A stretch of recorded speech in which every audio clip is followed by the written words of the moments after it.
사무엘하 말씀 나눌 때 이 다윗 시대에 어떤 그 지형을 조금 아시면은 말씀 듣기가 더 좋기 때문에 지형 설명을 조금만 좀 드리고 할게요. 예. 여러분도 한번 같이 그려보실래요? 예. 그리세요? 예, 그래요. 일단 이렇게 동그라미 하나 이렇게 그려보세요. 동그라미. 이렇게. 예. 제 나름대로 갈릴리 호수를 그린 거예요. 갈릴리. 예. 그리고 이렇게 쭉 흘러가는 강이 뭘까요? 예, 요단강이겠죠. 예, 원래는 좀 더 길지만 좀 짧게 그렸습니다. 예. 그리고 이제 밑에 있는 것은 사해입니다. 사해. 예, 사해. 갈릴리고 사해이고 이게 요단강이에요. 요단강. 요단강에 이 서쪽으로요. 한 이쯤에다 동그라미 한번 쳐보세요. 이쯤에다. 지금 여기 있는 도시가 뭐냐면 예루살렘이라는 곳이에요. 예루살렘. 써보세요. 예루살렘. 조금 더 아래쪽에는 베들레헴이라고 있겠죠. 그런데 이제 예루살렘에서 보통 이게 북쪽으로 올라갈 때 이렇게 직선으로 이렇게 올라가기보다는 이게 강을 건너서 이 동편으로 올라가는 경우들도 있거든요. 그래서 이쪽 이 강을 예루살렘에서 요단강을 이 서쪽에서 동쪽으로 이렇게 지나갈 때 꼭 지나가야 되는 도시가 있었어요. 예. 지난번에 가보니까 실제로 여리고 성이 이렇게 무너져 있는 그런 흔적이 있더라고요. 요쯤에다 동그라미 한번 더 쳐보세요. 요쯤. 예. 여기에 있는 도시가 뭐냐면은 요게 여리고라는 곳이에요. 여리고. 여리고. 예. 여호수아 시대 때 이 가나안 땅을 정복하기 위해서 저 동쪽에서 서쪽으로 공격을 왔는데 제일 먼저 정복해야 됐던 성이 바로 여리고 성입니다. 또 조금 보시면은 이 사해가 끝나는 이 북쪽의 상한선 그쯤에다가 이렇게 선을 한번 그어보세요. 이만큼 붙이지는 말고요. 그래서 한 요만큼 그리게 되면 이쯤에 있는 나라가 있어요. 여긴 이스라엘이 아닙니다. 여기에 있는 나라를 뭐라고 하냐면 암몬이라고 그래요. 암몬. 그리고 한 요쯤에 있는 도시가 또 하나가 있어요. 요쯤에. 예. 여기는 뭐 어떤 도시가 있냐면 이 도시는 마하나임이라고 합니다. 마하나임. 이스보셋이라는 사람이 북쪽 이스라엘을 한 2년 정도 통치했을 때 그때 이제 수도가 바로 이 마하나임입니다. 또요. 이쪽에 이건 좀 상당히 큰데요. 한 이만큼. 예. 이만큼 지역을 뭐라고 하냐면 여기를 아람이라고 그래요. 아람. 그래서 이 많은 지역들, 지금은 이제 시리아 쪽인데요. 이 사람들은 이제 아람 사람이라고 합니다. 그런데 여기에 이렇게 흘러가는 강이 있거든요. 이 강을 유프라테스 강이라고 해요.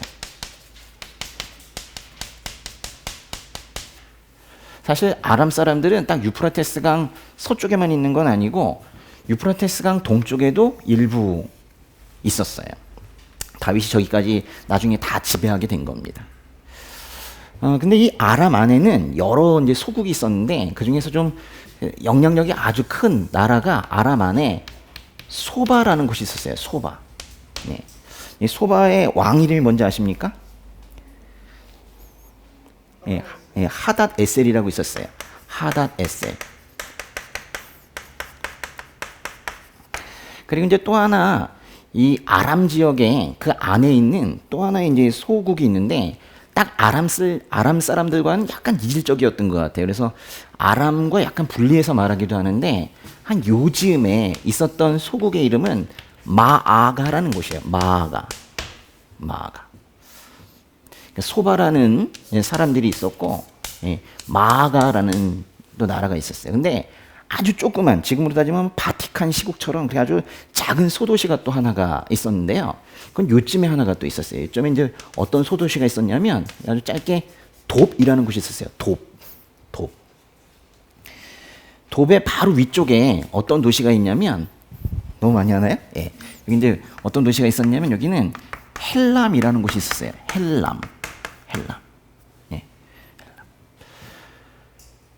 이게 8장, 9장, 10장을 이제 보려면 이 내용들을 조금 아셔야 되는데 근데 사실 이 지금 오늘 보실 이 사무엘하 9장에서 가장 중요한 것은 바로 이 암몬입니다. 암몬. 근데 이제 암몬은요, 또 여기 수도가 있어요. 암몬의 수도는 이쯤에 있는데, 여기 암몬의 수도의 이름은 라빠입니다. 라빠라는 곳이 이 수도예요. 오늘은 가장 중요한 부분이 바로 이 암몬입니다. 암몬. 예, 요 정도 해놓고 이제 한번 보도록 하시죠. 예, 사무엘하 9장 1절부터 한번 보도록 하겠습니다. 오늘 일단 설교 제목을 좀 알려드릴게요. 오늘 설교 제목은 헤세드의 사람입니다. 헤세드의 사람. 설교 제목이 뭐라고요? 예, 헤세드의 사람이에요. 헤세드라는 단어 참 우리 많이 썼었죠. 예, 히브리어 단어 중에서 이거는 좀 어렵다 하지 마시고 외워두셨으면 좋겠어. 헤세드. 사실 이게 구원의 바탕입니다. 예, 하나님께서 헤세드를 부으셔야 구원이 되는 거거든요. 헤세드. 여기 어떤 의미인지 오늘 조금만 더 이제 볼까 해요. 네. 또 하나 좀 아셨으면 하는 것은 이 사무엘서 전체 이제 구조인데요. 이 사무엘상 처음부터 다윗이 나오진 않았었어요. 사무엘상 몇 장부터 다윗이 나오냐면 16장부터 다윗이 나옵니다. 그러면서 그때부터 이제 점점 다윗이 성장해 가요. 상승세를 타죠. 그러다가 어느 순간 하강하는 국면으로, 쇠퇴하는 국면으로 가게 돼요. 그 인생을 이렇게 오르락내리락 하는 걸 그래프로 그린 건 좀 무섭지만은 그래도 이 다윗의 인생을 한번 그려볼게요. 이렇게 가다가 어느 순간 이래서 이렇게 하강하는 이런 모습으로 이 다윗이 살게 돼요. 한 가운데를 이렇게 잘라보면은 그럼 언제까지는 이렇게 상승을 하게 되느냐? 일단 제일 먼저 시작하는 건 사무엘상의 16장에서 다윗이 등장을 해요. 이때부터 점점 상승하는 그런 이제 삶을 살게 됩니다. 그러다가 사무엘상 다 지나고 사무엘하까지도 계속 성장해 가요. 상승세를 탑니다. 그래서 어디까지 가냐면 보세요. 사무엘하의 9장까지. 예, 사무엘하 9장까지 이렇게 상승세를 타고 가요. 그래서 사무엘하 10장부터 뭔가 고꾸라지기 시작을 해요. 오늘 9장과 10장을 보실 텐데 상승세의 마지막과 하강세의 처음을 오늘 좀 보실 거예요. 그래서 사무엘하가 몇 장까지 있죠? 24장? 예, 24장까지 이렇게 가게 되죠. 물론 11개 넘어가도 다윗 이야기가 좀 나오지만 일단 사무엘서 구조를 이렇게 보는 거예요. 오늘은 이 뭔가 긴장감이 있어요. 우리 인생에도 상승세와 하강세가 있는데 이게 뭔가 이 상승세, 이 가장 정상에 있는 그런 다윗의 모습을 오늘 볼 건데요. 정상이야말로 위태로운 곳 아닙니까? 떨어질 것만 남아 있잖아요. 그렇죠? 정상이야말로 가장 뿌듯하면서도 동시에 위태로운 그런 자리거든요. 네. 하나님으로부터 영원한 왕좌, 그걸 약속받은 이 다윗의 일생은 사무엘하 7장쯤에서 아주 절정을 이루었습니다. 근데 그것이 여기서 끝난 게 아니라 8장, 9장까지 이어지면서 상승세를 계속 이어갑니다. 다윗은 주변 국가들을 이제 평정을 해서 넓은 영토를 확보를 하고 경제력도 군사력도 아주 전성기를 맞이하게 돼요. 그런데 10장부터는 이제 다윗의 죄와 그 결과들이 이제 부각이 되면서 다윗의 인생이 내리막길을 가는 그런 모습이 그려집니다. 어떤 분들은 이 사무엘하 9장까지의 다윗을 축복 아래에 있는 다윗 이렇게 부르고 10장부터 끝에까지를 저주 아래에 있는 다윗 이렇게 나누기도 해요. 축복 아래에 있는 다윗, 저주 아래에 있는 다윗. 그래요. 뒤쪽은 읽는 거 불편해요. 어떤 분들은 정말 이게 영상이라면 눈을 질끈 감을지도 몰라요. 그렇습니다. 예. 지금 보실 사무엘하 9장은 그러니까 이 상승세의 막바지입니다. 사무엘하 9장에서는 무비보셋이라는 인물이 등장을 합니다. 무비보셋. 뭐라고요? 이 사람 이름은 익숙해지는 게 나아요. 그래야지 읽으실 때 계속 이제 편하거든요. 무비보셋. 어디가 적을까? 무비보셋. 이 인물은 요나단의 아들입니다. 요나단은 누구의 아들이에요? 사울의 아들입니다. 그러니까 사울의 아들 요나단의 아들 무비보셋, 그래요. 무비보셋도 나중에 보면 뭐 미가라는 아들이 있는데요. 요 사람을 좀 얘기를 해볼 거예요. 무비보셋. 그러니까 사울의 손자죠. 요나단의 아들이며 사울의 손자예요. 결국 사울 집안의 어떤 사람입니다. 이 이야기에서는 지금 사무엘하 9장을 이 무비보셋이라는 인물을 등장시키면서 몰락해가는 어떤 이제 사울의 집안을 대표하는 인물로 이야기하고, 뭐 다윗 집안이야 다윗이 살아 있으니까 다윗이 대표겠죠. 그래서 양 집안을 비교하는, 뭐 대조시키는 그런 식으로 얘기하기도 하지만, 사실 이 무비보셋이라는 사람은 다윗과는 그렇게 먼 관계도 아니에요. 사실 요나단의 여동생 중에 한 명이 미갈이라는 여동생이 있죠. 맞습니까? 미갈이 다윗의 아내잖아요. 한번 생각해 보세요. 요나단의 여동생인 미갈과 다윗이 결혼을 했어요. 근데 요나단의 아들이 무비보셋이에요. 그러면 다윗과 무비보셋의 관계는 뭐예요? 무비보셋에게 다윗은 고모부죠. 예? 예, 맞아요. 고모부예요. 예. 고모부는 멀어요, 안 멀어요? 어떤 관계냐가 중요하겠죠. 네, 고모부 정도예요. 그러니까 아주 먼 관계가 아니에요. 근데 이제 무비보셋이라는 이 사람에게 다윗은 자신의 할아버지, 사울 얘기하는 거, 자신의 할아버지가 그렇게도 죽이려고 했었던 고모부예요. 다윗의 아버지, 그러니까 자신의 아버지, 무비보셋의 아버지인 요나단, 그 요나단과 아주 우정을 나누었던, 또 사이가 좋았던 그런 고모부예요. 그런데 이제는 왕이 되어버려서 너무도 커버린 그런 고모부예요. 그 다윗과 무비보셋의 이야기를 우리는 이미 이번 사무엘하 강해에서 한번 나눈 적이 있었어요. 사실 4장 4절에서 사무엘하 4장 4절 때문에, 그 한 절 때문에 우리가 한번 나눈 적이 있었는데, 한번 가보실래요? 사무엘하 4장 4절. 우리는 사무엘하 4장 4절에서 무비보셋이라는 이 인물이 요나단의 아들이라는 사실도 알았고, 무비보셋이 왜 다리를 절게 되었는지, 왜 장애를 갖게 되었는지도 알게 되었어요. 4장 4절 한번 읽어볼까요? 사울의 아들 요나단에게는 절름발이 아들이 하나 있는데 그의 이름은 무비보셋입니다. 사울과 요나단의 사망 소식이 이스라엘로부터 전해진 것은 무비보셋이 5살 때였는데, 그때 유모가 그를 안고 너무 급하게 서두르는 바람에 그 아이를 떨어뜨려 그 아이가 절게 됐습니다. 우리는 이 말씀을 통해서 무비보셋이 요나단의 아들이라는 사실도 알았고, 할아버지와 아버지가 전사했다는 소식이 들리자 유모가 그 무비보셋을 안고 뛰다가 떨어뜨려서 다리를 절게 됐다는 사실도 알게 됐어요. 그런데요, 특이한 거는 그 사무엘하 4장 4절 말고는 그 사무엘하 4장의 나머지 내용들은 모두 사울의 아들이자 당시 북쪽 이스라엘의 왕이었던 이스보셋이라는 사람이 살해되는 이야기였습니다. 기억나십니까? 예. 이스보셋이라는 사람이 있거든요. 이스보셋은 요나단의 동생입니다. 남동생인데, 요나단의 동생이고, 그 미브보셋은 요나단의 아들이에요. 잘 보세요. 이름이 비슷하죠? 이스보셋이라는 사람은 요나단의 형제이고 남동생이고, 무비보셋은 요나단의 아들이에요. 정말 이름이 헷갈리지 않습니까? 예. 이스보셋, 미브보셋. 이 발음도 어려워요. 한번 두 사람 해보세요. 이스보셋, 미브보셋. 이스보셋, 미브보셋, 무비보셋, 이스보셋, 무비보셋. 아, 연출한 거 아니에요? 두 사람의 공통점은 보셋 돌림이라는 거죠. 그렇죠? 요즘 식으로 따진다면 영수, 명수 뭐 이런 거죠. 요나단은 아버지가 그 자신의 동생에게 이스보셋이라고 이름을 지어준 것에 대해서 별로 기분 좋아하지 않았어요.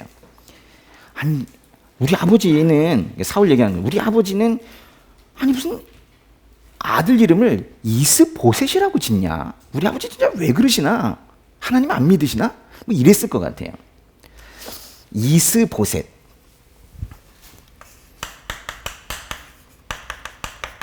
사울의 아들이며 요나단의 형제입니다. 이스보셋.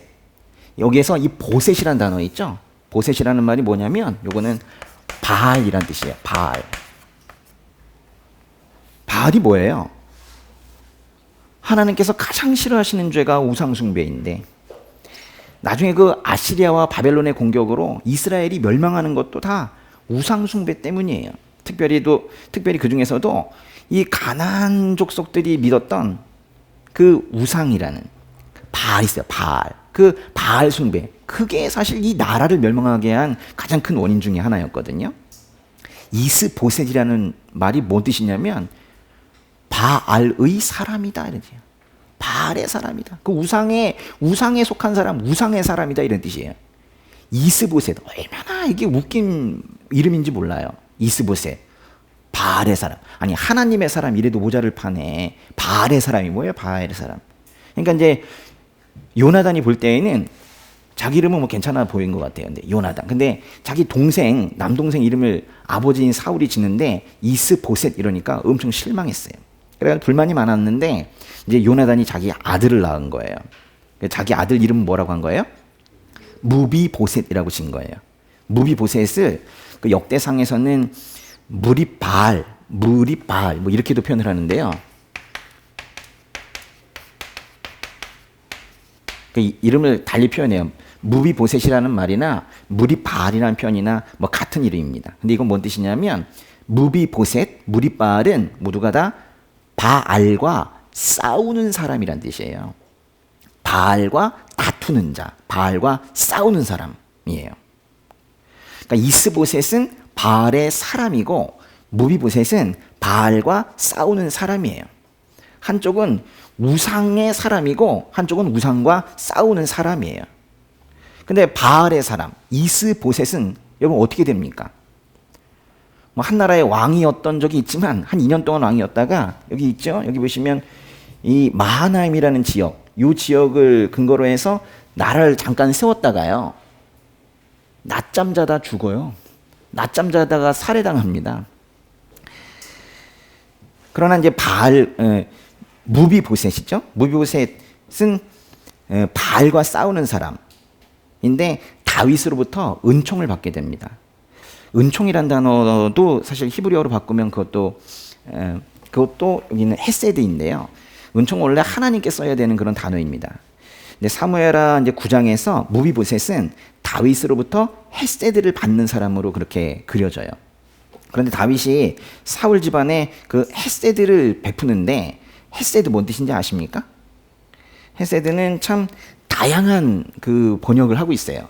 헤세드는 사랑이라고 번역을 하기도 하고 긍휼이라고 하기도 하고 긍휼, 그리고 인자하심이라고 번역하기도 하고 자비하심으로 번역을 하기도 하고 친절로 번역을 하기도 하고 사랑했죠. 그리고 사랑, 긍휼, 인자, 자비, 친절 뭐 이런 식으로 이제 번역을 하는 거예요. 뭐 의리라고 번역하는 경우도 있어요. 의리도. 예. 뭐 좋은 거예요. 잘해주는 거. 이런 것들이 이제 바로 헤세드인데요.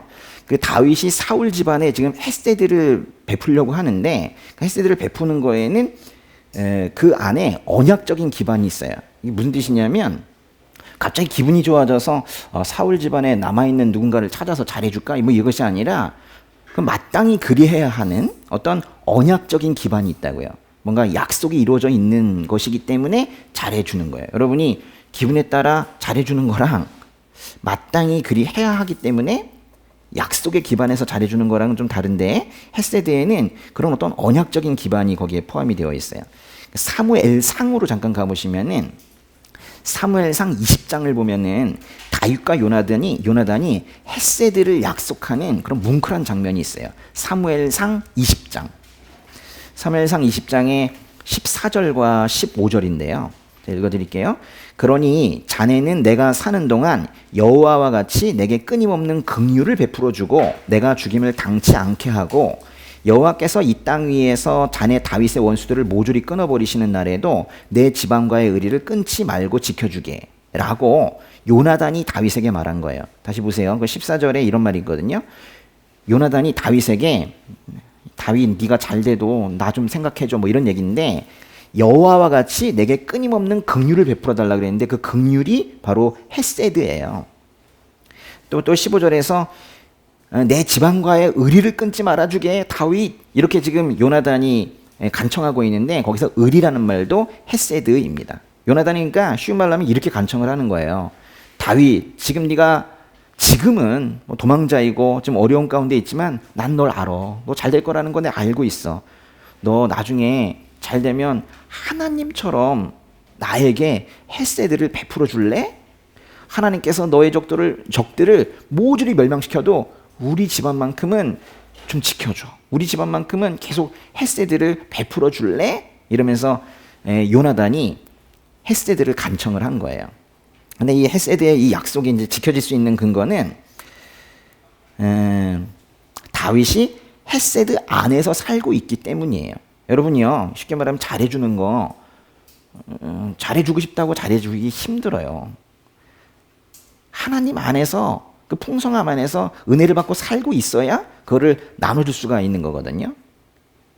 지금 우리가 헤세드라는 단어를 쓰고 있지만은 심지어 제가 제목을 헤세드의 사람이라고 정했으나 사람에게는 헤세드가 없어요. 진정한 헤세드가 없어요. 대가를 바라지 않고 지속적으로 긍휼함으로 그렇게 베푸는 그런 헤세드는 오로지 하나님으로부터 받아서 전달하는 거예요.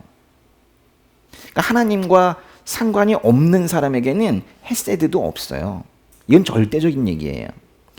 근데 요나단이 믿음의 눈으로 보니까 다윗은 헤세드의 사람인 거예요. 하나님의 헤세드를 아주 차고 넘치게 받고 있는 사람이에요.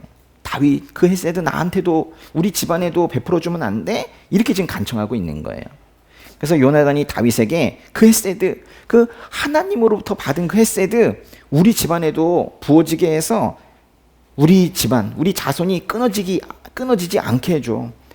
우리 집안 봐봐. 아들의 이름을 겨우 바알의 사람 이스보셋 이렇게 짓는 집안이야. 정말 불쌍하잖아? 우리 좀 봐줘. 이렇게 지금 간청을 한 거예요.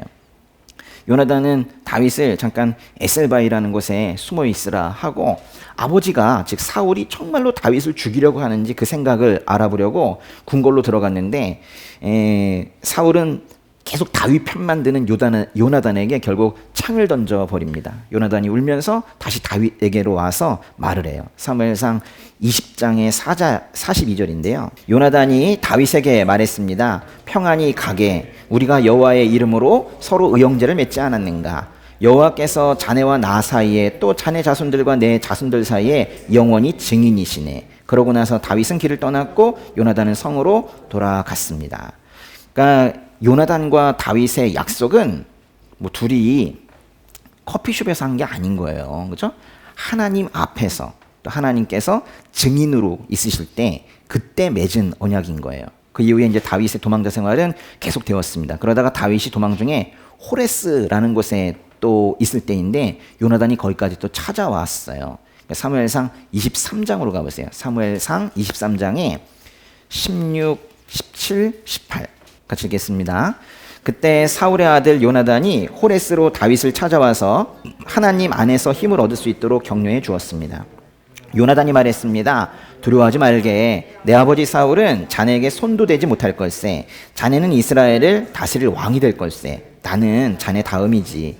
내 아버지 사울왕도 다 알고 있는 일이네. 그 두 사람은 여호와 앞에서 언약을 맺었습니다. 그러고 나서 요나단은 집으로 돌아갔고 다윗은 호레스에 남아 있었습니다. 나는 자네 다음이지. 참 대단한 말이죠. 그렇죠? 언약의 내용은 조금 다르지만은 중요한 건 여기서도 마찬가지로 두 사람이 여호와 앞에서 즉 하나님 앞에서 언약을 맺었다는 거예요. 그러니까 요나단과 다윗의 약속은 늘 하나님께서 증인으로 계시고 하나님 앞에서 언약을 맺은 거예요. 다윗과 요나단이 한 약속은 사울의 집안의 자손을 끊어버리지 않겠다는 약속이었었어요. 그러니까 대가 계속 하겠다는 거죠. 다윗은 자신의 의지와 상관없이 이 사울 집안의 왕의 후보들이 하나둘씩 죽어나가는 걸 봤어요. 그리고 이제 자기가 결국 하나님의 은혜로 왕이 되었고 주변 민족들과 뭐 여기 있는 다른 민족들과 전쟁하느라 사실 바빴어요. 그런데 어느 날 그 약속이 떠오른 거예요. 너무나도 바쁘게 국가를 통치하다 보니 잠깐 잊고 있었던 요나단과의 약속, 하나님 앞에서 한 요나단과의 약속이 어느 날 떠오른 거예요. 그러면서 이것을 지켜야 될 때가 왔구나 이렇게 생각을 하게 된 거예요. 그래서 신하들을 불러가지고 사울 집안에 살아남아 있는 사람이 있는지를 물어보는 장면으로 사무엘 하 9장이 시작이 됩니다. 사무엘하 9장의 1절부터 7절까지 읽어볼게요. 하루는 다윗이 물었습니다. 사울의 집안에 아직 살아남은 사람이 있느냐? 내가 요나단을 생각해 그에게 은총을 베풀고 싶구나. 마침 사울 집안에서 일하던 시바라는 종이 있어서 그를 불러 다윗 앞에 서게 했습니다. 왕이 그에게 말했습니다. 내가 시바냐? 그가 대답했습니다. 예, 왕의 종입니다. 왕이 다시 물었습니다. 사울의 집안에 살아남은 사람이 없느냐? 내가 하나님의 은총을 베풀려고 한다. 그러자 시바가 왕께 대답했습니다. 요나단의 아들이 아직 살아있기는 한데 다리를 절뚝입니다. 왕이 물었습니다. 그가 어디 있느냐? 시바가 대답했습니다. 지금 로드발 암미엘의 아들 마길의 집에 있습니다. 그리하여 다윗 왕은 사람을 보내 로드발 암미엘의 아들 마길의 집에서 그를 데려오게 했습니다. 사울의 손자이며 요나단의 아들인 무비보셋이 다윗에게 와서 엎드려 절했습니다. 다윗이 말했습니다. 무비보셋아, 그가 대답했습니다. 왕의 종입니다. 다윗이 그에게 말했습니다. 두려워하지 마라. 내가 내 아버지 요나단을 생각해 내게 은총을 베풀고 내 할아버지 사울에게 속했던 모든 땅을 내게 돌려줄 것이다. 그리고 너는 항상 내 식탁에서 먹게 될 것이다. 여기까지 보시죠. 그 1절에서 다윗은 사울의 집안에 아직 살아남은 사람이 있느냐라고 묻고 있지만은 사실 사울 집안 전체보다는 요나단의 집안에 관심이 있어요. 요나단의 자손에 관심이 있어요.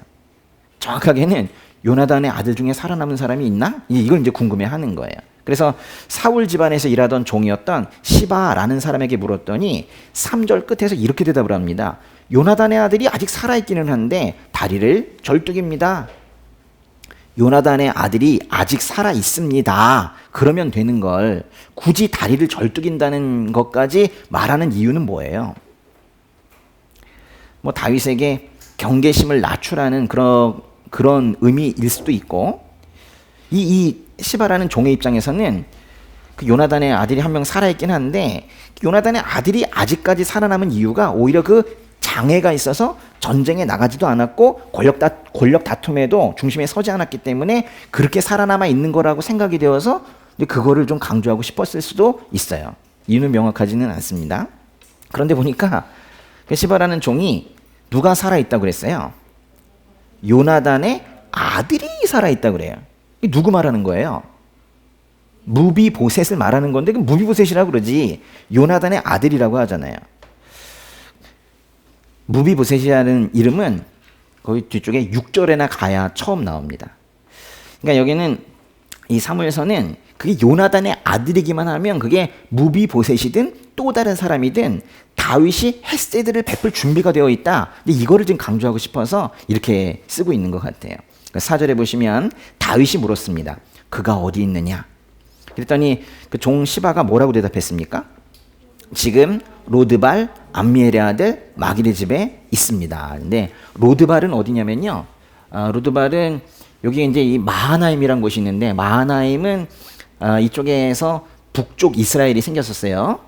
이 밑에 헤브론이라는 지방을 중심으로 해서 처음에 유다라는 나라를 다윗이 세웠고 북쪽에는 이스라엘이라는 나라가 있었는데 거기에 수도가 바로 마하나임이었어요. 근데 마하나임에서 여기 그리기도 좀 뭐하게 바로 위쪽에 한 8km 정도 걸어가면 1시간이면 갈 거예요. 네, 아주 가까운 곳에 옛날 이스라엘 수도에 살짝 위쪽에 한 8km 정도 위쪽에 거기에 있었던 동네가 바로 로드발입니다.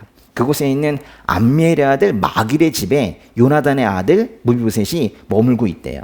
이제 마길이라는 사람이 있죠. 살짝 지나갈 거긴 하지만은 요나단의 아들을 살아남은 아들을 챙겨줄 만큼 마음의 여유도 있고 재정의 여유도 있는 그런 사람이었던 것 같아요. 근데 이제 나중에 보면요, 이 마길이라는 사람이 또 한 번 나오거든요. 저 뒤쪽에 가면 이제 17장에서 다윗을 또 도와주는 그런 사람으로 또 나오기도 합니다. 지금 보시면 6절에서 드디어 이제 무비보셋이라는 이름이 등장을 합니다. 무비보셋이 매우 긴장했을 것 같아요. 지금 그 사울의 집안이 전체가 다 죽어나가고 있는데 지금 왕이었던 다윗이 자기를 부르는데 이게 죽이려고 부르는 건지 잘해주려고 부르는 건지 아직은 모르잖아요. 근데 다윗이 그 이름을 미리 알아뒀나 봐요. 이제 무비보셋이 오니까 무비보셋을 부릅니다. 무비보셋아 이렇게 불렀어요. 그랬더니 무비보셋이 떨리는 음성으로 뭐라고 대답했어요? 왕의 종입니다. 그랬어요. 그러다 다윗이 다정하다는 표현은 없지만 아마도 다정하게 말했을 것인데 7절에 보니까 두려워하지 마라 그랬어요. 애가 너무 떨고 있으니까 그죠? 두려워하지 마라. 내가 내 아버지 요나단을 생각해 내게 은총을 베풀고 내 할아버지 사울에게 속했던 모든 땅을 내게 돌려줄 것이다. 그리고 너는 항상 내 식탁에서 먹게 될 것이다. 와, 대단한 좀 배려를 해요. 다윗은 무비보셋에게 은총을 베풀고 땅을 돌려주고 심지어 앞으로 함께 식사를 할 것이라고 약속을 해요. 이거는요, 무비보셋을 거의 뭐 친자식처럼 왕자처럼 그렇게 대해주겠다는 거예요.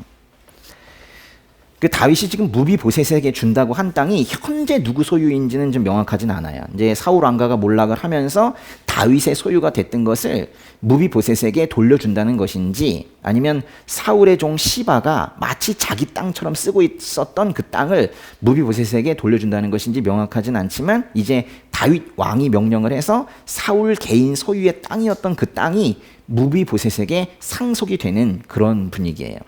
그러니까 무비보셋이 어떻게 반응을 하는지 보세요. 그 8절부터 사무엘하 9장 8절부터 13절까지 다네요. 그죠? 다 읽어볼게요. 무비보셋은 절을 하며 말했습니다. 이 종이 무엇이라고 죽은 개나 다름없는 저를 그렇게 생각해 주십니까? 그러자 왕이 사울의 종 시바를 불러 말했습니다. 내가 내 주인의 손자에게 사울과 그 집에 속했던 모든 것을 주었다. 그러니 너와 내 아들들과 종들은 무비보셋을 위해 땅을 경작하고 곡식을 거두어 내 주인의 손자에게 양식을 대도록 하여라. 내 주인의 손자 무비보셋은 항상 내 식탁에서 먹게 될 것이다. 그때 시바는 15명의 아들과 20명의 종들이 있었습니다. 그러자 시바가 왕께 말했습니다. 당신의 종은 무엇이든 내 주 왕께서 종에게 명령하신 대로 하겠습니다. 그리하여 무비보셋은 왕의 아들처럼 다윗의 식탁에서 먹게 됐습니다. 무비보셋에게는 미가라는 어린 아들이 있었습니다. 시바의 집에서 살던 모든 사람이 무비보셋의 종이 됐습니다. 무비보셋은 항상 왕의 식탁에서 먹었기 때문에 예루살렘에서 살았습니다. 그는 2다리를 절었습니다. 무비보셋은 지금 다윗 앞에서 자신을 죽은 개라고 표현해요. 죽은 개. 중동에서 이 지방에서도 이 개는 그렇게 좋은 의미로 쓰이지 않습니다. 죽은 개나 다름없는 저를 그렇게 생각해 주시냐고 그렇게 말해요. 자신을 낮춰도 아주 한껏 낮춰서 그렇게 말을 하고 있어요. 이제 다윗은 사울의 종 시바에게 무비보셋을 위해서 그에게 준 땅을 경작하라고 그래요. 무비보셋에게 땅만 준다고 먹고 살 수 있는 게 아니잖아요. 그래서 땅을 경작하라고 종에게 말해요. 무비보셋은 이제 자신을 위해서 일해줄 종이 생긴 거예요. 근데 시바의 가족들도 다 무비보셋에게 속하게 되었기 때문에 많은 종들이 한꺼번에 생기게 된 거예요. 12절에서 미가라는 어린 아들이 있다라고 지금 말하네요. 무비보셋의 아들도 있대요. 무비보셋의 아들은 미가예요. 미가. 근데 이 사실을 굳이 언급하는 이유는요. 이 무비보셋만 잘 보호해주고 그 가족만 다윗이 잘 보호해주면 그 자손이 결국 대대로 이어져 갈 수 있다라는 걸 지금 말하고 싶은 거예요. 아니 만약에 무비보셋을 아무리 잘해줘도 그에게 자손이 없다면 대를 이을 수가 없잖아요. 그러니까 있다고 말하는 거예요. 무비보셋만 잘해줘라. 그러면 미가를 통해서 계속 자손이 이어져 갈 것이다 하는 거예요. 그 역대상에 보면 사울의 계보가 있는데 한번 보실래요? 역대상의 8장으로 가보세요. 역대상의 8장에 역대상의 그 계보를 보면은 다윗이 요나단의 집안에 지금 헤세드를 베풀어서 결국 그 집안이 다시 살아나고 자손이 다시 번성하는 열매 맺는 모습을 볼 수 있어요. 역대상의 8장에 34절, 35절, 그죠? 역대상 8장의 34절, 35절 한번 읽어볼게요. 요나단의 아들은 무리바알입니다. 무리바알은 미가를 낳았습니다. 미가의 아들은 비돈, 멜렉, 타레아, 아스입니다. 여기 보세요. 아까 무리바알이 바로 무비보셋입니다. 이 같은 표현이고 그 무비보셋 무리바알이 낳은 아들의 이름이 미가네요. 정확하게 같네요. 근데 35절에 보니까 미가의 아들은 비돈, 멜렉, 타레아, 아스래요. 미가가 또 아들을 몇 명을 낳았어요? 4명이나 낳았어요. 아들만 4명을 낳았어요. 그리고 이제 36절부터 보면 그 후손이 계속 이어지는 목록이 쭉 끝까지 나와요. 그러니까 다윗이 요나단에게 약속한 대로 그 집안이 끊어지지 않았습니다. 그래서 다윗이 요나단과의 약속을 지키기 위해서 무비보셋에게 헤세드를 베풀어서 그 자손이 계속 이어지는 열매를 결국 맺게 된 거예요. 그런데 이제 땅을 주고 무비보셋에게 종들을 주고 하는 것보다 더 큰 배려는요. 이제 다시 사무엘하 9장으로 돌아오세요. 다윗과 함께 식사할 수 있도록 무비보셋에게 허락을 한 거예요. 왕과 함께 식사하는 사람에게 남들이 함부로 대하지는 못할 것 같아요. 그렇죠? 왕이랑 밥 먹는 사람한테 어떻게 함부로 하겠어요? 이쪽 문화에서 뭐 우리 문화도 마찬가지인데 함께 식사를 한다는 것은 매우 의미가 있는 거거든요. 보라, 내가 문 앞에 서서 두드리니 누구든지 내 음성을 듣고 문을 열면 내가 들어가서 그와 함께 먹고 그는 나와 함께 먹을 것이다. 그 환상 가운데 예수님께서 제자 요한에게 말씀하신 건데요. 함께 식사한다는 건 그야말로 은총 중에 은총이라는 뜻이에요. 다윗은 7절에서 사무엘하 9장 7절에서 무비보셋에게 이렇게 말합니다. 너는 항상 내 식탁에서 먹게 될 것이다. 근데 사무엘서는 이 부분을 11절에서 또 강조해요. 무비보셋은 왕의 아들처럼 다윗의 식탁에서 먹게 됐습니다. 13절에서 또 한 번 강조해요. 무비보셋은 항상 왕의 식탁에서 먹었기 때문에 예루살렘에서 살았습니다. 아주 중요한 일인가 봐요. 왕의 식탁에서 함께 먹는다, 함께 먹는다, 함께 먹는다 이러고 있잖아요. 여러분이 누군가를 잘해주고 싶어요. 여러 가지 섬김을 할 수 있습니다. 그런데 이런 제안을 할 수 있어요? 이제 앞으로는 우리 집에 와서 같이 밥 먹으면서 살자. 이건 다른 얘기인 거예요. 다윗의 이 헤세드가, 지금 다윗이 무비보셋에게 지금 베푼 이 헤세드가 얼마나 실제적인 것인지를 보세요. 헤세드 신용만 하는 게 아니에요. 땅을 주고 돈을 주고 종을 주는 것과 함께 밥을 먹는 관계가 된다는 건 이건 다른 얘기예요. 사람들은 헤세드를 베푼다고 하면서 자신의 생활 영역에는 변화가 없기를 바라요. 그 헤세드를 받는 사람이 내 삶의 영역으로 들어오는 거는 이건 또 다른 문제로 생각해요. 삶이 어려운 이웃에게 헌금은 할 수 있지만은 그 사람을 내 집에서 머물게 하면서 함께 식사하는 사이가 되는 건 쉽지 않을 거예요. 어떤 면에서 보면 재정적인 후원이 가장 쉬운 거예요. 돈 보내는 거 가장 쉬운 거예요. 현금을 후원하는 거, 이것도 물론 헤세드를 베푸는 한 방법이겠지만은 그 후원 대상자가 나의 생활의 영역으로 들어온다거나 또는 내가 많은 시간을 그 사람과 함께 해야 되는 존재가 된다면 그건 이야기가 달라질 수 있는 거예요. 그렇죠. 다윗은 왕이니까 궁궐에 방이 많겠지 이렇게 생각하지 마시고 그저 번거로울지도 모를 이런 결정을 은혜로 하고 있는 지금 다윗의 모습을 한번 생각해 보시란 말이에요. 저는 그 8년 전부터 그 컴패션이라는 단체 있죠. 거기서 이제 3명의 아이를 후원을 하고 있었는데요. 최근에 한 아이의 후원이 끊겼어요. 제가 끊은 게 아니라 그쪽에서 후원을 받을 수 없다고 말했어요. 컴패션에서 이제 후원을 계속 받기 위해서는 아이가 기본적으로 이제 참여해야 되는 것들이 있거든요. 근데 그게 이제 계속 지켜지지 않았나 봐요. 그래서 그 아이를 더 이상 후원할 수 없다고 연락이 왔어요. 제가 그동안 한 8년 동안 계속 그냥 돈만 보내고 있었는데 제가 정신이 번쩍 든 거예요. 뭔가 제 잘못인 것 같은 거예요. 내가 사랑으로 뭔가 품지 않고 딴 후원자였으면 좀 더 다정하게 뭔가 했을 텐데 내가 그러지 못해서 그렇게만 된 것 같은 거예요. 죄책감이 생기고 좀 그랬어요. 후원금만 보내고 마치 제가 이제 할 일을 다 한 것처럼 지냈던 게 제가 얼마가 후회가 됐는지 몰라요. 헤세드 신용만 하고 있었던 거예요. 착각하고 있었던 거예요. 내가 헤세드 베풀고 있다고 아주 착각을 크게 하고 있었어요. 그리고 이제 돌아보니까 아이들 후원만이 아니라 제 삶이 많은 부분에서 헤세드 한다고 생각했는데 헤세드 신용만 하고 있는 제 모습을 제가 보게 됐어요. 얼마나 그 처참한 마음이 들었는지 몰라요. 그래서 제가 지난주에 그 후원하는 아이 이제 중에서 이제 한 명에게 그래서 처음입니다. 제가 이제 손편지를 썼어요. 그리고 이제 제 사진도 거기다 이제 하나 넣었습니다. 뭐 얼마 만에 손편지를 써봤는지 쓰는 것 자체가 상당히 어색하더라고요. 너무 미안했어요. 집에 있는 아이들한테도 잘못하는데 후원하는 아이들한테도 잘못하고 온리주교회 그 어린애들한테도 어떻게 할지를 몰라가지고 막 버벅거리고 뭐 그러고 있는 이제 저를 보면서 제가 요즘에 좀 당황스러운 그런 시간을 보내고 있습니다. 제가 이런 시간을 이제 보내면서 이제 배우고 있는 거가 있긴 있어요. 이 헤세드라는 것이 하려면 확실히 해야 되는구나. 헤세드 신용만 해서는 오히려 상처가 생길 수 있겠구나. 저 이제 그런 걸 배우고 있어요. 겁도 덜컥 나는 거예요. 헤세드는 마냥 좋은 건 줄만 알았는데, 응? 잘해주는 건 좋은 건 줄만 알았는데 하는 둥 마는 둥 하면 그걸 받는 입장에서 큰 상처가 생길 수도 있겠구나. 저 이런 생각을 하게 된 거예요. 그래서 제가 배운 게 하나가 있어요.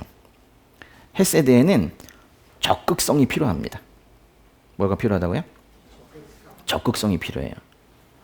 헤세드를 베풀려면 적극적으로 베풀어야 돼요.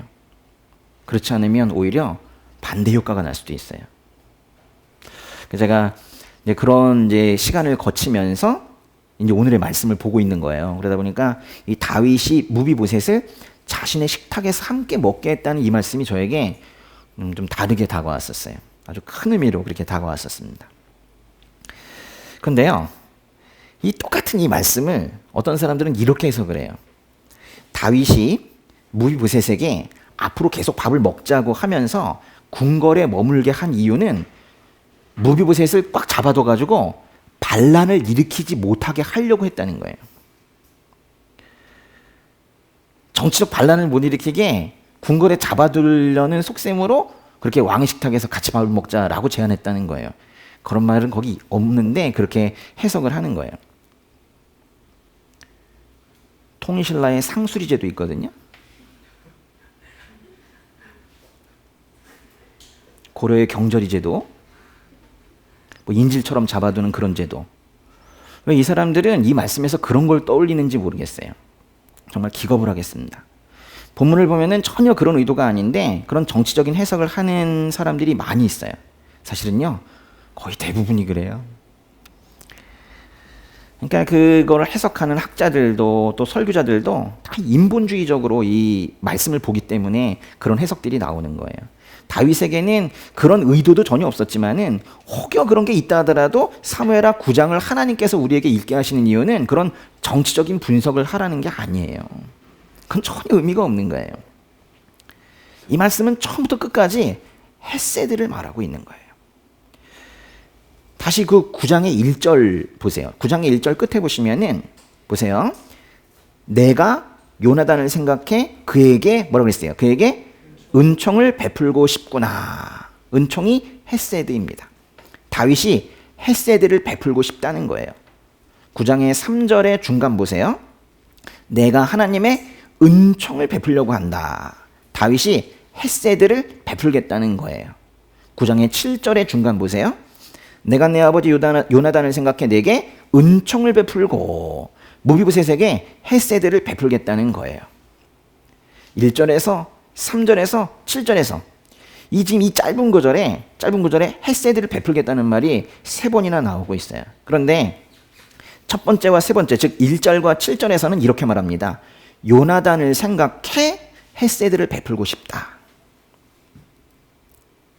그냥 내가 오늘 기분 좋으니까 헤세드를 베풀어 줄게가 아니라 요나단을 생각해 헤세드를 베풀고 싶다, 이렇게 말해요. 이게 이제 헤세드의 성격을 하나 말해주는 거예요. 헤세드는 그냥 잘해주는 게 아니에요. 이전에도 말씀드렸듯이 언약적 개념이 들어가 있어요. 일종의 약속이란 뜻이에요. 다윗이 요나단의 아들에게 헤세드를 베푸는 이유는 요나단을 생각해 헤세드를 베푼다고 표현은 되고 있지만은 속뜻은 이런 거예요. 하나님 앞에서 요나단과 맺은 언약을 생각해 헤세드를 베풀겠다. 하나님 앞에서 요나단과 맺은 그 약속이 있단 말이에요. 하나님이 증인이 되신 그 약속이 있으니 그 하나님 앞에서 맺은 약속, 다짐, 맹세, 그거에 따라 내가 헤세드를 베풀겠다라고 말하는 거예요. 그 약속, 하나님 앞에서의 약속이 헤세드를 베푸는 근거가 되고 있는 거예요. 그리고 또 3절 헤세드를 보면은 헤세드의 중요한 의미가 또 하나 더 있어요. 다윗이 무비보셋에게 이렇게 말합니다. 내가, 읽어보세요. 내가 하나님의 은총, 헤세드. 하나님의 헤세드를 베풀려고 한다. 그러잖아요. 이거는 이제 다윗이 하나님처럼 풍성하게 헤세드를 베푼다. 뭐 이런 의미도 될 수 있겠지만은 사실 어찌 뭐 사람이 하나님처럼 그렇게 할 수 있겠어요. 이거는 뭔 뜻이냐면 하나님의 은총, 하나님의 헤세드라는 건 사람이 헤세드를 베풀 때 그 헤세드의 기원이 하나님께 있다라는 뜻이에요. 잘 들어보세요. 하나님, 우리가 헤세드를 누군가한테 베풀 때, 사람이 사람한테 베풀 때에도 그 헤세드의 기원은 하나님께 있다고요. 그러니까 표면적으로 보면은 지금 다윗 왕이 무비보셋에게 헤세드를 베푸는 것처럼 보이지만은 실은 다윗은 하나님으로부터 받은 헤세드를 무비보셋에게 흘려보내고 있는 거예요. 사랑, 자비, 뭐 인자하심, 이런 식으로 다양하게 번역이 되고 있는 이 헤세드라는 단어는 오히려 쉽게 말하면 잘해주는 거예요. 여러분, 사람들에게 잘해주고 계십니까? 잘해주는 거예요. 계산 없이 받아주는 거예요. 사랑해주는 거예요. 도와주되 적극적으로 도와주는 거예요. 뭘 바라지 않고 은혜를 베푸는 거예요. 그래서 이런 진정한 헤세드는 하나님으로부터 나올 수밖에 없는 거예요. 하나님으로부터 헤세드를 받은 경험이 없는 사람은 결코 다른 사람에게 헤세드를 베풀 수 없어요. 다윗이 다른 사람에게 헤세드를 베풀 수 있는, 그러니까 이유는 하나님으로부터 헤세드를 받았기 때문이에요. 사실 뭐 받은 정도가 아니라 그 다윗의 인생 가운데 헤세드가 폭포처럼 부어졌잖아요.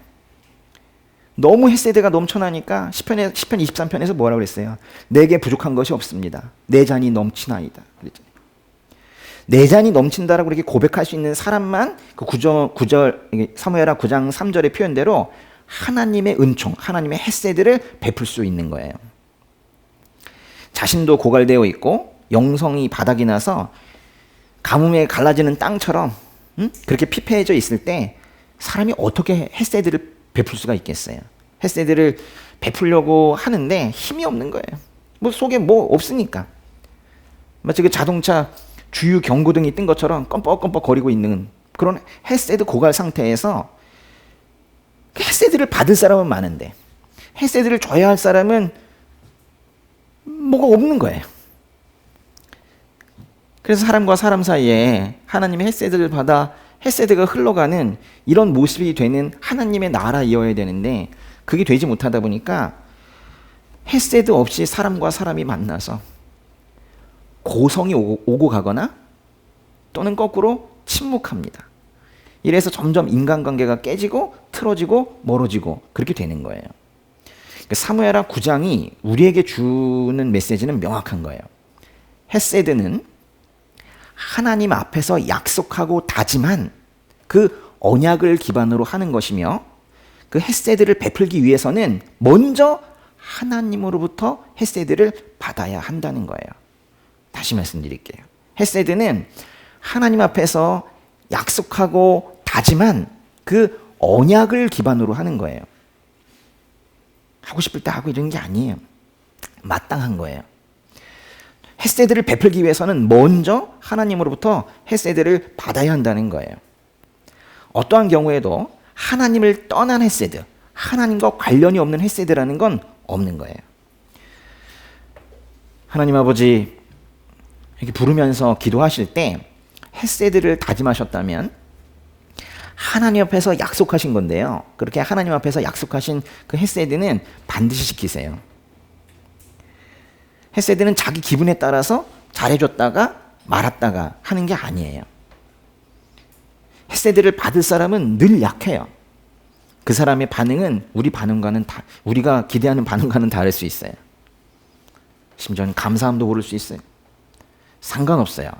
그 반응에 따라 햇세드를 베푸는 것이 아니라 내가 언젠가 새벽 기도에서 하나님 앞에서 다짐했었던 그 햇세드, 그러니 그 언약에 기반해서 마땅히 햇세드를 베푸는 거예요. 하나님 앞에서 약속한 햇세드, 하나님으로부터 받은 햇세드, 하나님처럼 신실하게 지켜야 돼요. 그게 구원받은 사람들이 하는 거예요. 여러분은 하나님의 햇세드를 경험을 했습니까? 못했습니까? 했습니까? 예. 어떤 햇세드가 있었는지 와서 말씀해 보실까요? 그래서 만약에 말을 한다면 그걸 간증이라 하는 거죠. 그렇죠? 예. 그러니까 이제 햇세드라는 표현을 자꾸 써서 좀 어렵게 느껴지신다면 이렇게 또 물어볼 수 있는 거예요. 이게 은혜입니다. 은혜. 은총입니다. 은총. 이런 단어들로도 번역이 돼요. 하나님의 은혜 없이 혼자 잘 살아왔냐고요. 아니잖아요. 은혜 아니면 살 수 없었고 앞으로도 살 수 없잖아요. 햇세드를 받으셨어요? 안 받으셨어요? 받았잖아요. 하나님 서운하실 것 같아요? 햇세드 받았어요? 못 받았어요? 받았잖아요. 은혜 없이 살 수 없었잖아요. 그러니까 우리는 이미 전제 조건은 다 갖춘 거예요. 햇세드를 엄청 받았잖아요. 오늘 우리가 이제 이 말씀을 함께 읽는 이유가 있단 말이에요. 하나님으로부터 이제부터는 햇세드를 많이 받자. 그렇게 다짐하자는 얘기가 아니죠. 그건 하나님의 영역이에요. 그것보다는 지금 우리는 오늘 우리가 이미 벌써 받은 햇세드를 생각하는 날이 됐으면 좋겠다는 거예요. 앞으로 많이 받자고 우리가 다짐하자는 얘기가 아니고 이미 받은 걸 다시 한번 기억해 보자는 거예요. 저는 하나님의 햇세드를 받아서 하나님 앞에 햇세드를 다짐하고 결국 햇세드를 베푸는 삶을 살아가는 사람이 되고 싶습니다. 이렇게 고백하고 그걸 이제 너무 기니까 그걸 한마디로 햇세드의 사람이라고 부르죠. 햇세드의 사람.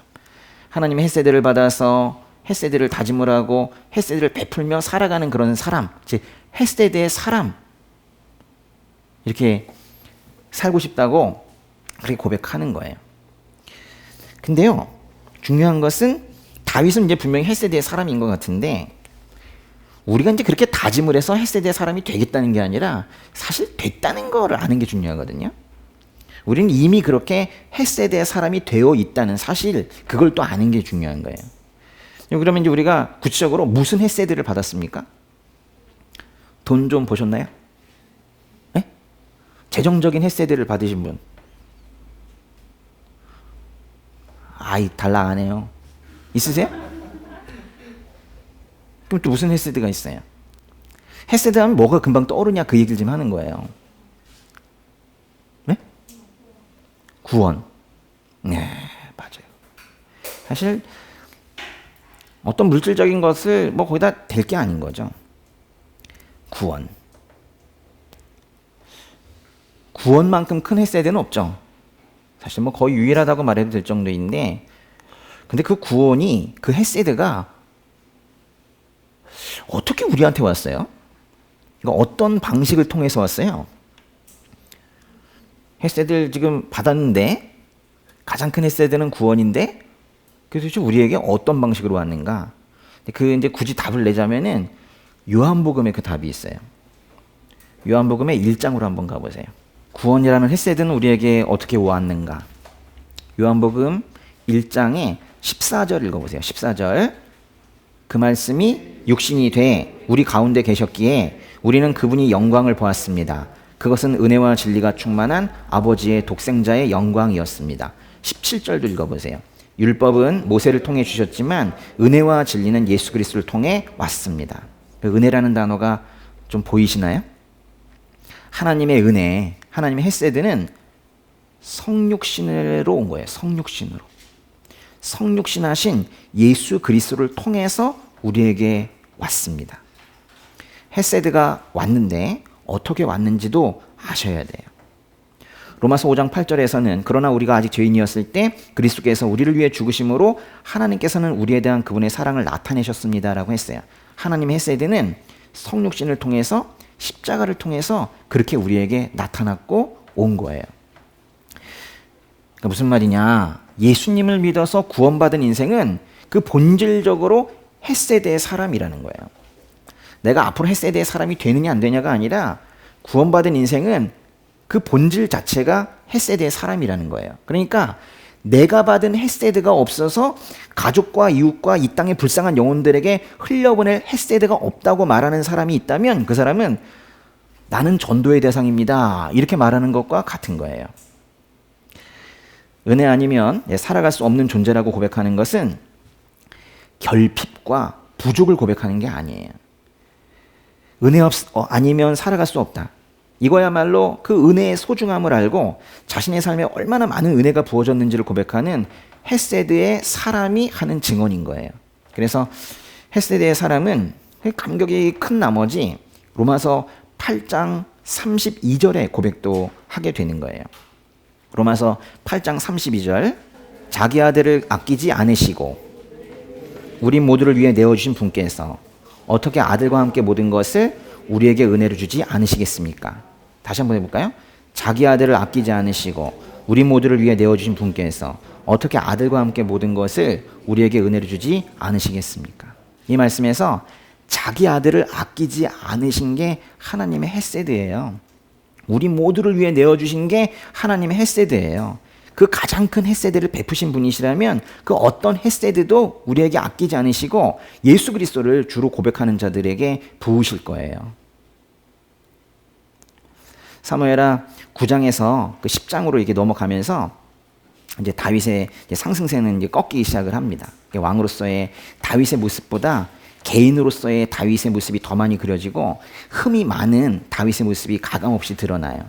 간음과 살인과 배신과 반란이 다윗을 감싸면서 성경을 읽는 사람들의 마음까지도 불편해지고는 해요. 우리 잠깐 쉬었다 할까요? 예? 예, 잠깐 쉬었다가 10장 들어가겠습니다. 예.